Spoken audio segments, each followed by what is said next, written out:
नमस्ते, म योन्जन जोजो। आज भने चाहिँ म सिमानामा छु। सिमाना यो मेरो पछाडि निलो होमस्टे देख्नु हुँदैछ। यो निलो होमस्टे मोटेल होमस्टे भन्दो रहेछ। यहाँ चाहिँ मोटेल रहेछ नाम चाहिँ है। यो चाहिँ कहाँ पर्छ भन्दाखेरि यो सिमानाको म तपाईहरुलाई ठिक डाइरेक्सन दिँदैछु। तपाईहरु यता मेरो पछाडि यो रोड देख्नु हुँदैछ। यता ओराल जानुभयो भने चाहिँ तपाईहरु मिरिकबाट आउँदा चाहिँ यता पल्लो साइडमा हो। तपाईहरुलाई अन्त घुमाएर यो साइड देखाउनु पर्दा चाहिँ यो दार्जिलिङपट्टिबाट सुकिया बजारपट्टिबाट आउँदाखेरि चाहिँ फर्स्टमै पर्दो रहेछ।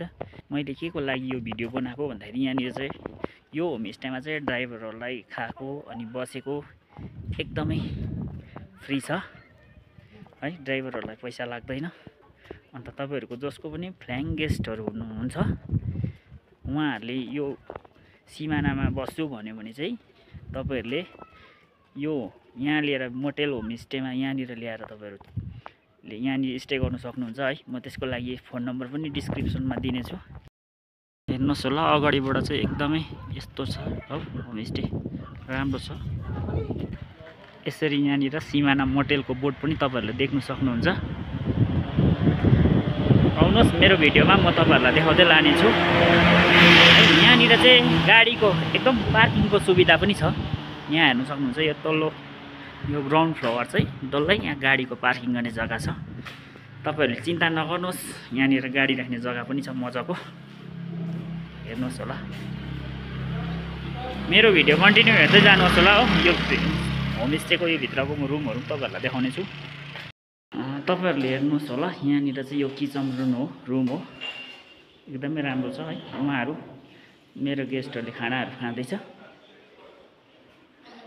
म भित्र गएर है यहाँको अनरसँग पनि बात गराउने छु।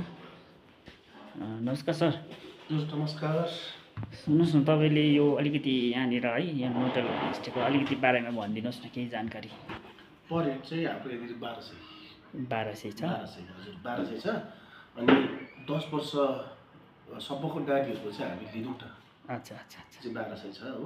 ए हजुर, रेट पनि हजुर रेट पनि एकदम राम्रो रहेछ है। ठिकैको रिजनेबल रेट रहेछ। राम्रो लाग्यो, मन पर्यो। हैन, हाम्रो यो गभर्नमेन्ट प्रपर्टी पनि हो कि। हजुर। अन्त प्लस हामीले अब यहाँनिर गभर्नमेन्टको यो प्रकल्प के हो भन्दाखेरि चाहिँ बाटोमा हिँड्नेहरू कसै ठाउँ उनीहरूको छैन, बुकिङहरू छैन, केही छैन, उनीहरू आउँदै गर्दा रात पर्यो के भयो होइन, आएर बास बस्दाखेरि चाहिँ एउटा रिजनेबल रेटमा है सबै अब हामीले खानेकुरो पनि सबै दिन्छौँ उनीहरूलाई बस्ने एउटा राम्रो। अनि मेन चाहिँ सफासुत एउटा क्लिनलीनेस जुन चाहिँ भन्छ नि त्यो हाइजिनको चाहिँ अलिकति हामीले ध्यान राखेर यो कतिवटा काम गर्नुपर्ने हुन्छ। किनभने कोही बेला डिपार्टमेन्टल कोही मान्छे आएर केही गर्ला होइन, इन्सपेक्सनहरू गर्ला, त्यति बेला अब मैला नराम्रो आउने मान्छेहरूको लागि एउटा कतिवटा सुविधाहरू हामीले राम्रोसँग देख्छौँ भने त त्यो हामीलाई पनि अलिकति एउटा धक्कै हो नि त होइन। डिपार्टमेन्टले जुन कुरोको लागि यो खोलेको तर त्यो पुरा भइरहेको छैन भने त एउटा नराम्रै कुरो भएर जान्छ है। त्यो छ। अनि अझै हामीले अब यसमा यदि हामीसँग कोही B2Bमा कसै जोडिनु चाहन्छ भने त्यसको लागि पनि हामी एकदम अङ्गालो एकदम खोलेर बसिरहेको छौँ है। कोही आउँछ भने फेरि यो 1200 फेरि हामी कतिवटा होइन नेगोसिएट गरेर हामी फेरि उहाँहरूसँग अर्कै किसिमको एउटा B2B रेट पनि हामी एउटा तय गर्छौँ। जस्तै अब तपाईँ हुनुहुन्छ, भोलि दिनमा तपाईँले पनि तपाईँको कोही छ तपाईँले पठाउनु भयो भने त्यसमा फेरि हाम्रो तपाईँको एउटा बिजनेस टु बिजनेस अर्कै रेट भइहाल्छ है।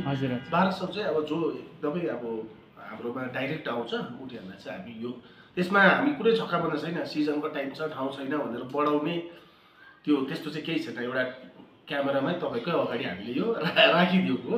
अनि यहाँबाट हामी कतिजना गेस्टहरूलाई चाहिँ हाम्रो आफ्नो एउटा गाडीहरू पनि छ होइन।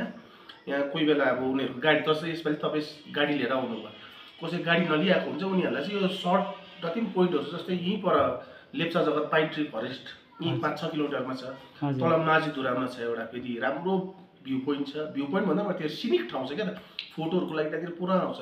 त्यहाँ भयो, यहीँ तल गोलटार भयो, सिमानाको माथि जोरपोखरी भयो। यो कतिवटा पोइन्ट चाहिँ हामी हाम्रै गाडीमै उहाँहरूलाई गाडी छैन भने उहाँहरूलाई हामी नै लगेर घुमाएर ल्याउँछौँ क्या। त्यही छ हौ। हामीले अब जतिसक्दो हाम्रो तर्फबाट चाहिँ कोसिस गर्छौँ उनीहरूलाई सेटिस्फाइड अनि फुलफिल्ड बनाएर चाहिँ पठाउने। हेरौँ अब कोसिस चाहिँ गर्दैछौँ। हुन्छ, तपाईँको कोसिस चाहिँ राम्रै छ है। म तपाईँको फोन नम्बर पनि डिस्क्रिप्सनमा राखिदिनेछु। हस् त, धन्यवाद। हुन्छ, थ्याङ्क यू। यहाँ चाहिँ रेस्ट रुम रहेछ है। यहाँ चाहिँ यहाँ आएर तपाईहरुले बातचितहरू गर्नु है, यहाँ रेस्ट गर्नु सक्नुहुन्छ।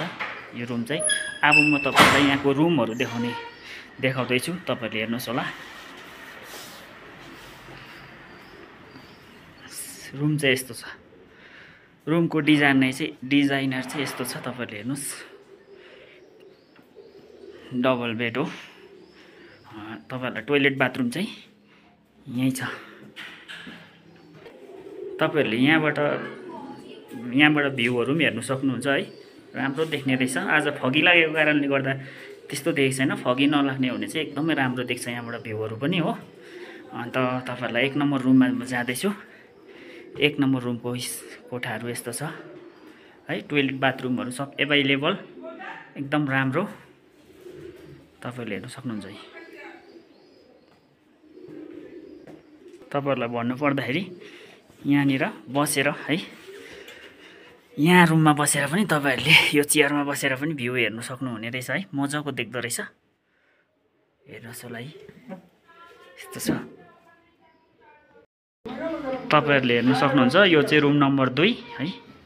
यो यहाँ होमस्टेको चाहिँ 5वटा रुम रहेछ टोटल है। 5वटा रुमको चाहिँ एकदम रुमको हेर्नुहोस् कन्डिसनहरू चाहिँ एकदम दामी छ, तपाईँहरूले हेर्नु सक्नुहुन्छ है। यहाँनिर गेस्टहरू पनि छ।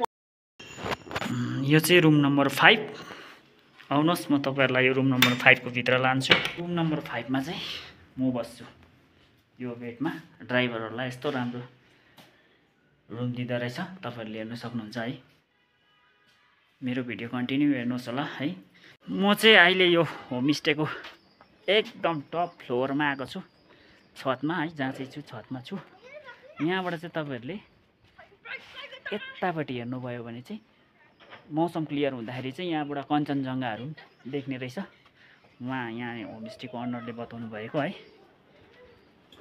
तपाईँहरू आउनुहोस्। हस् त, आजलाई यति भन्दै म मेरो भिडियोबाट म बिदा लिन चाहन्छु। नमस्ते।